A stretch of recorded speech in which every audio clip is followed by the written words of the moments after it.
This is the community disaster loan. It should be the last two pages. Oh, y'all put it in between the PowerPoint and the...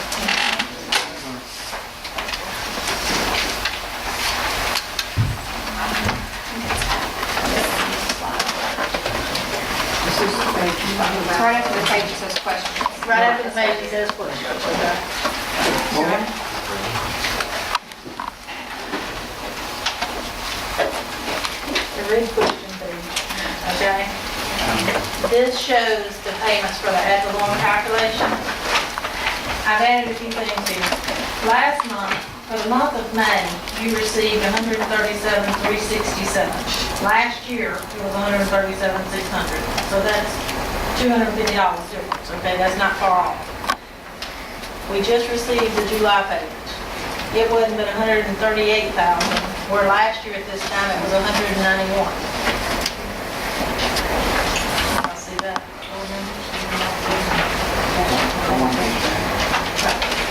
Okay. Okay, start up. Okay. This is the form that I gave y'all last time that shows all your actual payments for ad valorem. The $137,367 is the actual that was actually received in May. Okay? The June payment, which we just received in July, was $138,054, which is less than what we received last year. I'm hoping to make up the difference in July and August. These are Actual receipts. receipts from tax.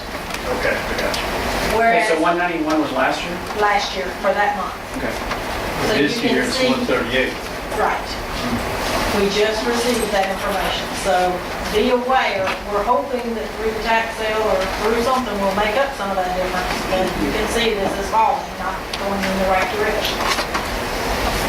The three millage will remain as 3 mills, the operating millage will remain 55 mills. The community disaster loan, for the last 5 years, y'all have 1.75 mills on. The first payment is due June 27, 2012, and the payment amount is the $498,141. So this year, in order to equalize the payments, which we talked about on this sheet, that's the sheet next behind here, then the payment needs to be $327,554. That's the amount requested because you add that to the amount that we have in reserves in order to make these payments. So that would make it equal for the next 5 years, assuming we have no forgiveness. Okay. So that's what you're looking at on your taxing situation. Okay? I feel like I'm a bearer of bad news. And right every time I But you come smile, happy. you smile the whole time you're saying all this bad news, you know? But the only information we have not received yet is in new property. And we've been trying, but the county does not have it ready yet. So that hopefully will add a little relief, but it's not the answer. You're not going to have that much new property. But we don't know that as soon as we get that, we will share it with you. So this will be paid off in 16. What happened in that 1.75 meals, 1.85 meals after that? Then it should drop, or you could do So- on this year or something like that. The only additional stuff we got coming in would be after 16, and we're at our 55 meal period. On operating, yes. The only other thing you can do is debt service, which is those types of things. So that's the bad part about this, is that in order to balance the budget here, a couple of things have got to happen. One is you're going to be looking seriously at personnel situations. Two, hopefully the year after an election year, the state will help us out and finally fully fund an AUP. I don't know if it's going to happen. That could drastically affect budgets. And You then think they would? possibly the other grants. It's possible after an election year, people, if they're ever going to do anything, typically, in my 20 years, 25 years, it's the year after an election year, right? I'm seeing it. That's right. But at this point, I wouldn't hold my breath. situation that's in front of you. But at least it could help. I mean, $1 million in state funding would sure help this whole situation. Still don't answer, it didn't solve all the problems. But So you're gonna come back with a suggestion on where we need to cut to get back into the black, right? I think that's Miss Friend's job.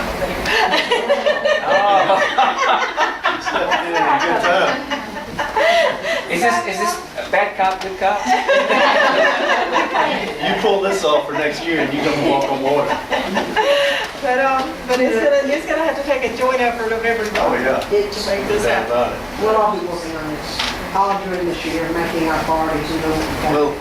There's got to be some major changes next year. so the only thing we can't touch right now is contracts. Unless they leave or whatever, then that voids the rest of their contract. Now, so you're saying that we're talking about employees. Now, of that total value of salaries and benefits, what percent of that is under contract? Y'all don't have a whole lot of classified staff, so probably at least 75%. Like, can we get a number that tells us what we can't touch in salaries? Yes, we can do that based on the exact one. Okay. Give us a couple of days. Oh, that's fine. But yes, that's where the problem. That's where the fat is. Well, that's the only place we can't touch. Yeah, I mean, you can cut Other than into your other expenditures. a few supplies, but there's very little equipment or anything like that in this budget. And we saw 2 weeks ago, it's cut and cut and cut and cut. We cut over 500,000 in 3 weeks. So, By Well, not having now. I guess where I'm getting lost on this whole thing is, there's a lot of poor districts in the state of Mississippi. And we're up averaging 25 to 30 per classroom. How are we in this situation? well, part of the situation is the loss of students after the Right. is a large part of it. Another part of the situation is in 1997, when they approved MAEP, they put this 55 mil cap on districts. And I was in Ocean Springs at the time, and I'll just say, it was a leveling down effect that I knew was going to come sooner or later. Well, so they're trying to bring And- your rich districts in line with an average, say. On the, Is that what they were trying to accomplish? At the state level in equity lawsuits that's happened across the country.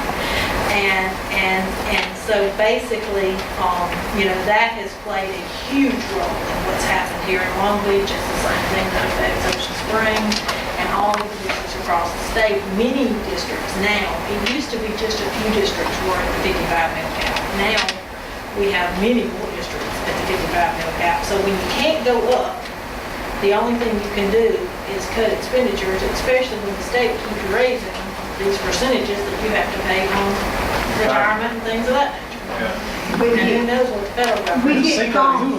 Who signed that? Who's the person that's signing that, saying, we're going to implement this and you don't have a choice? Legislature. And on the other hand, they're taking things away from them. well, I know I've talked to the. Yeah, I really should have retired, I'm sorry. None of this would be happening if I had stayed. I'm Mr. sorry. Pierce, we're getting hit doubly because there's $1.3 million cut this year from what is supposed to be inadequate, which is a level 3 education. We all know that's not what we want, Mom. So anything else is supposed to come locally. We're capped at 55 mils, and Long Beach's growth has not equaled the growth of the rest of the coast since Katrina. We have got to decide we want some things in here. I've been preaching that 5 years since Katrina. Right. We've got to decide we're willing to put in businesses and deal with it, You because were we preaching that can't keep before doing it. Katrina. Yeah. Yeah, so we're hit by that. The state Board of Education, and I talked to some of them a week or so ago when they came to McCon, you can't keep adding requirements, like saying that, and we know it's all true, but you add now every high school student has to take an economics course to graduate. We don't have a choice in that. That takes most of a social studies year. So you're caught there, you can't cut. Any child now who graduates from high school that wants to go to a 4-year university, and every child in Long Beach, when they start their plan in 9th and 10th grade, their parents think they want to go to a 4-year university. So they now have to take chemistry. So those things happen to us that we can't control. And those have been compounding us for several years. We've got to get people to understand, and I told I was at a meeting at Mass, and the people who were on the board that's running for office, they came in and they did a panel to answer questions of people running for governor. And they all start talking about pre-K and how we have to put this in. Well, we don't fund K-12, and they don't understand why I'm not for pre-K. It's wonderful, it's what we should be doing. But why are you gonna discuss it when you aren't funding K-12, and I don't know of any school district that has the classes available to add pre-K? So you're hitting the taxpayers with teacher costs and the cost of facilities, which are tremendous. Where's it gonna come from? And I think the citizens of Long Beach would be willing to pay more taxes if they could pay more taxes. But of course, they can't. And that's where the problems come in with this 55 mil cap. It's just an arbitrary cap. And, you know, from what I'm hearing, you know, y'all are implementing this Common Core in K through 3. From what I'm hearing, it's going to totally change the way you do business as a school district by 2014 and what is going to be required in order to meet those Common Core requirements that are coming down from the feds. Was it also legislation that legislators that put the 55 cap on and voted off? All right, so, MAP in 1997. yeah, I mean, Mississippi, what are we, 49th or 50th in education? Maybe they can see that's not working. Well, and that's something that we've got to talk to the educators, because you have a lot of people in the legislature that support education, public education, but you have a lot of people in the legislature that support private education, and that's where the hang-up is. And one of the questions that we asked, if you go to some of the Nancy Loon with the parent campaign or the Let's go next to yeah, if you talk to them, and they were down here on the coast last spring, the governor and legislatures would tout the fact that 60% of the budget goes to, over 60% of the budget goes to education, K-16, so through the colleges. That's only 60% of the general fund. If you look at the total revenue coming into Mississippi, because there's protected areas that go before anybody gets their hands on it, only 24% of your budget goes to education K through 16. So don't tell the people 60% when that's really not what it is. Let's talk about the full revenue and see where we are. Any other questions? One other question. Has anybody heard MSBA talking about this 55 mil cap? Aren't they representing us as a school? That needs to be brought to them. I think there would be more push for it now because more districts are involved in it. I mean, have they been sleeping as our representatives on 3 Mississippi? years ago, when the state started the cuts, there were not many districts at the 55 mil cap. And let's face it, all that happened is the governor could tout that no new taxes, and he balanced the budget, and he made cuts, and schools survived. If you wanted a 55 mil cap, you have been increasing your millage every year to cover that. So you passed on the taxes to the local level. It's just those schools. So now more and more schools are reaching this 55 mil cap. When in the beginning there were only 4 or 5 of us really fussing that, wait a minute, we have nowhere to go. Interesting to know how many districts now are at there. I believe we could get a report out of the State Department of Ed. They have that information. Yes, the Office of School Support has that, but it's getting more and more. Okay, there's no other questions. But that might be something. Thanks, sounds good. Thank you. Mass, we do a legislative agenda every year, the superintendent's group, with our priorities. And one of those priorities that we listed for legislature was to remove the 55 mil cap. And that might be something, does the School Board Association do those legislative priorities? I think they do, don't they, Ms. Jones? Don't they say they do? So y'all need to bring that up when they'll send you a list sometime this fall of asking for the things you would like in from your priorities for next year. We need to discuss it. So, thank you so much.